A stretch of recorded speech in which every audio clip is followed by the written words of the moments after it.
Numru ta' persuni twaqfu mill-Pulizija tal-Gwardja di Finanza fl-Italja u magħhom qed jiġi investigat ukoll il-President tal-Klabb tal-Futbol FC Bari brabta ma' investigazzjoni li semmiet Back to Malta.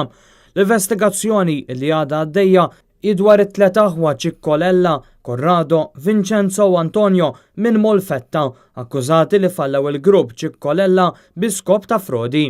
Minn dokumenti u informazzjoni oħra sekwestrata mill-Pulizija joħroġ li saru manuvri biex fallew il-kumpanija Cikkolella Spa li kienet kwotata fil-borża u li fallit f'Jannar tal-2015 u hawn fejn tidħol Malta. Dan hekk kif instab li l-akkużati użaw pajjiżi barranin fosthom ir-Renju Unit imma fuq kollox Pajjizna biex għaddew il-flus u provaw jaħbu dak li kienu qed jagħmlu.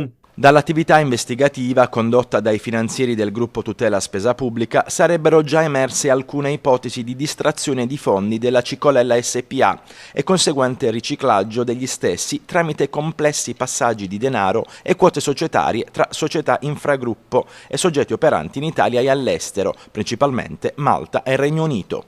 Saru wkoll manuvri ta' riċiklaġġ tal-flus fosthom transazzjonijiet komplessi ta' flus u kwoti soċjetarji.